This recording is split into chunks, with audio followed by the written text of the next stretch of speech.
गाजीपुर के इतिहास में पहली बार माता जी का 51 शक्तिपीठ धाम काम हो रहा है।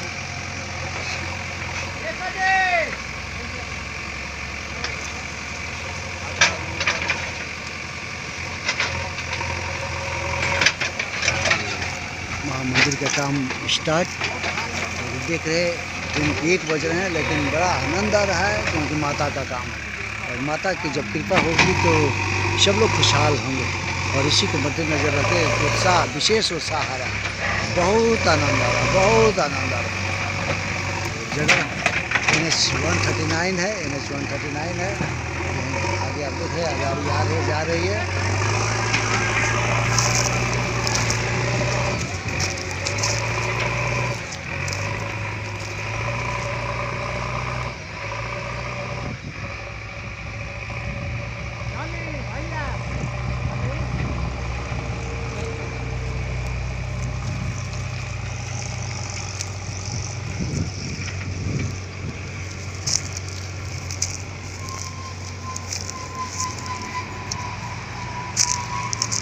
तब यहाँ मंदिर बन जाएगा तो कैसा लगेगा? हाँ? मंदिर यहाँ बन जाएगा तो जगह पूरा एकदम रमणीक जगह हो जाएगा। पूरे आपके जिला जवार में बहुत लोग खुश हैं। बहुत क्यों खुश हैं? धार्मिक स्थल हो जाएगा एक ना, इसलिए। हाँ, इसलिए अभी 1 बजे आप धूप में है, आपको कैसा लग रहा है? विक्रम के साथ पटना का नाम होगा, पटना के बाद बिहार का नाम हो जाएगा। भारतवर्ष का एक ऐतिहासिक मंदिर ही बन रहा है, तो इसलिए आपको आनंद आ रहा है। आनंद आ रहा है। बहुत अच्छा। मिलते हैं जो कि इस कार्य को बहुत बाखूबी निभा रहे हैं, बहुत समर्पण से इनको मैं देखता हूँ। सर, आप के मन में ये कहाँ से आया? नमस्ते, प्रणाम।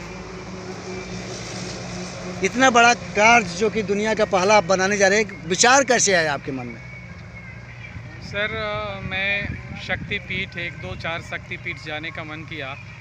फिर मुझे लगता कि क्यों ना मैं सारे 51 शक्तिपीठ जाऊं। फिर बुद्ध को जब ज्ञान की प्राप्ति हुई थी तो एक बात उनके दिमाग में आई थी कि जो ज्ञान की प्राप्ति हुई है उसको हम उसका फ़ायदा स्वयं उठाएं, और दूसरी बात कि इसकी जानकारी हम ज़्यादा से ज़्यादा लोगों को दें। जी। तो बुद्ध ने दूसरा रास्ता चुना, बोला कि जो सिर्फ मुझे ज्ञान की प्राप्ति हो जाती है तो उससे फ़ायदा आम लोगों को नहीं होगा, तो हम दूसरों को ज़्यादा से ज़्यादा कैसे फ़ायदा दे सकते हैं।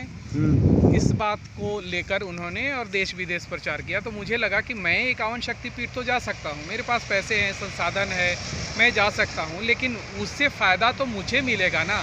आम जनता 51 शक्तिपीठ कैसे जा सकता है? आज तक अगर जाना संभव होता तो आज तक धरती पे एक भी आदमी नहीं है जो 51 शक्तिपीठ गया हो, 51 माता का दर्शन किया हो। तो मुझे लगा कि क्यों ना मैं इसकी पहल करूं और 51 शक्तिपीठ में जहां माता के शरीर का पंच तत्व है, क्यों ना उस पंच तत्व को लाकर मैं एक महामंदिर का निर्माण कराऊं और उस महामंदिर में 51 शक्तिपीठ के माता के पंच तत्व होंगे। इससे क्या होगा कि एक ही मंदिर जाने के बाद 51 शक्तिपीठ जाने का उन्हें फल प्राप्त होगा, उन्हें पूजा करने का अवसर प्राप्त होगा, उन्हें माँ का आशीर्वाद प्राप्त होगा।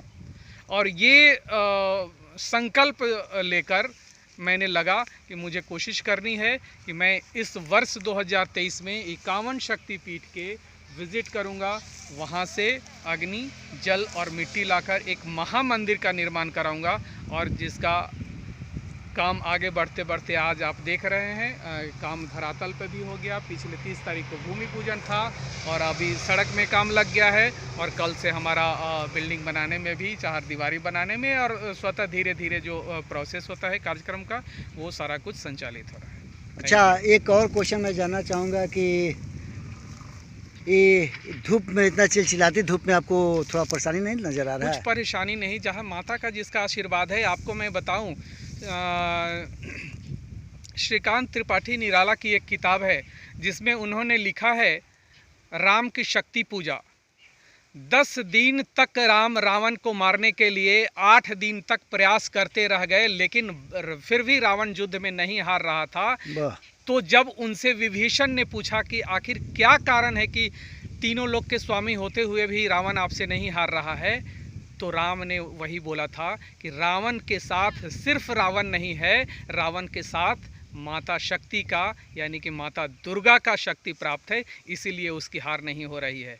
तब विभीषण ने कहा कि जब एक दुराचारी के साथ माता का साथ हो सकता है तो आप तो संसार के लिए काम कर रहे हैं, आपके साथ भी माता की शक्ति मिल सकती है। और तब वहाँ राम ने शक्ति की पूजा की थी, और इसको निराला जी ने लिखा है राम की शक्ति पूजा।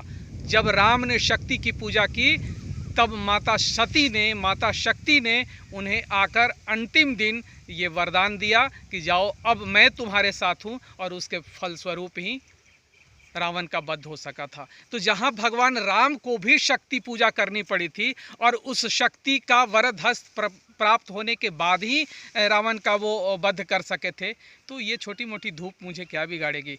उनका हाथ मेरे ऊपर है, सारी दुनिया का साथ मेरे ऊपर। दृढ़ संकल्प से दुविधा की बढ़िया कट जाती है, इतना ही है। एक और क्वेश्चन चलते चलते सर, आपको पाकिस्तान जाना पड़ेगा, नेपाल जाना पड़ेगा, आपको श्रीलंका जाना पड़ेगा, कई 7 कंट्री के आसपास जाना पड़ेगा, इंडिया में बहुत जगहों पर जाना पड़ेगा, ये कैसे संभव होगा? सर मैं किसान परिवार से बिलोंग करता हूँ। ये खेत देख रहे हैं वो मेरा ही खेत है, और मेरे बाबूजी किसान हैं, अभी भी खेती करते हैं। तो एक किसान परिवार में जन्म लेने के बाद भी मैं वो काम करने जा रहा हूँ जो न सिर्फ इंडिया के लोग किया हुआ है, विश्व के किसी ने सोचा भी नहीं। मेरे दिमाग में ये बात आई, मैंने इसको ठाना करने के लिए, और मैं आज तक जब यहाँ पहुँच सकता हूँ तो ये धूप और ये संकल्प ये कुछ मायने नहीं रखता है। मुझे लगता है कि माता का आशीर्वाद प्राप्त है, और अब ये मंदिर यहाँ बनेगा। माँ आकर इस गांव में विराजमान होंगी, इस धरती पे आएंगी, और हजारों नहीं लाखों लोग आएंगे और इस गांव में आकर। सर आप करोड़ों की संपत्ति यहाँ दे रहे हैं, बट कुछ नहीं था कि सर करोड़ का? वो संपत्ति थोड़ी देर के लिए लगता है कि मेरी संपत्ति है। सर मेरे दादा जब थे तो वो कहते थे मेरी संपत्ति है, जब पिताजी हैं तो वो कहते हैं मेरी संपत्ति है, मैं भी कहूँगा कि मेरी संपत्ति है, मुझे भी छोड़ के जाना है। ये संपत्ति किसी की नहीं है सर, ये संपत्ति उनकी है, और अगर उन्हीं के गोद में जा रहा है तो मुझे इससे क्या तकलीफ हो सकती है। थोड़े दिन के लिए लगता है कि ये मेरी संपत्ति है, मैं सोच लिया हूँ कि किसी की संपत्ति नहीं है, ये आपकी एक भुलावा है, एक माया है जो लगता है कि ये मेरी है, ये मेरी है। अच्छा सर, ये तो इतना बड़ा सौभाग्य सबको मिलेगा। अगर पूजा कब से प्रारंभ होगा, इसके लिए क्या व्यवधान, ये क्या प्रोसेस है? 21 अक्टूबर को इस दशहरा की महासप्तमी के दिन पहला पूजा यहाँ प्रारंभ हो जाएगा। उस दिन हम 51 शक्तिपीठ के पंचतत्व ला के यहाँ पे वो पूजा प्रारंभ हो जाएगा, और उस दिन से लगातार आम लोगों के लिए भी ये शक्ति स्थल हो जाएगा, ये शक्तिपीठ धाम हो जाएगा, कोई भी आके यहाँ पूजा कर सकता है। बहुत अच्छा। इस तरह का संकल्प अगर हाई लेवल का हो तो nothing is impossible in this world, और विश्व का पहला महामंदिर धाम बनने जा रहा है। इस इलाके के लिए, पूरे इंडिया के लिए एक गर्व की बात होगा, फक्र की बात होगा। और आप लोगों को कैसा लग रहा है? बहुत अच्छा लग रहा है। क्या अच्छा लग रहा है? मंदिर बनेगा तो क्या अच्छा लगेगा? हमारा समाज, गांव जवार विकास करेगा। आप लोगों का घर कहाँ है? यहीं पे पड़ता है, दादूपुर के हैं। हमारे ही गांव में मंदिर बन रही है। ये बहुत सौभाग्य की बात है। सौभाग्य की बात है। हम लोग नहीं जानते थे कि 51 शक्तिपीठ आएंगी। अच्छा। लेकिन हमारे चाचा बुजुर्ग लोग हैं जो कि ले आ रहे हैं, मंदिर बना रहे हैं, उनको बहुत आगे दे, विकास भगवान शक्ति उन्हीं को दे पर आशीर्वाद दे। सभी आपको भी खुशी हो रहा है? खुशी हो रहा है। चलिए बहुत अच्छा, इस धूप में भी आप लोग आए। श्रद्धा आपके पास है, जहाँ श्रद्धा है वहाँ बरकत है। आप भी आए यहाँ पर देखने के लिए, बहुत अच्छा। और इस तरह से भूमि पूजन हो ही गया। अब इसमें काम आज से लग जाएगा। गाड़ी आने जाने में थोड़ा सा दिक्कत होती थी, अब सब कुछ रास्ता क्लियर हो गया। और जहाँ तक बनेगा वहाँ तक हम लोग शारीरिक मेहनत लगा सकते हैं, बल लगा सकते हैं। माँ के चरण में आने के कष्ट करेंगे हम लोग, कष्ट करने। बहुत बहुत धन्यवाद। मैं उमेश सिंह चौहान साहब ब्यूरा रोहतास से आज यहाँ पर हूँ, और मेरे को भी बहुत अच्छा लग रहा है कि नहीं कुछ करना है, और माता जी के लिए मैं समर्पित हूँ। आज चिलचिलाती धूप में मैं भी अपना श्रम दान करता हूँ, और इसमें बहुत आनंद आता है। और बहुत बहुत धन्यवाद। Thank you very much.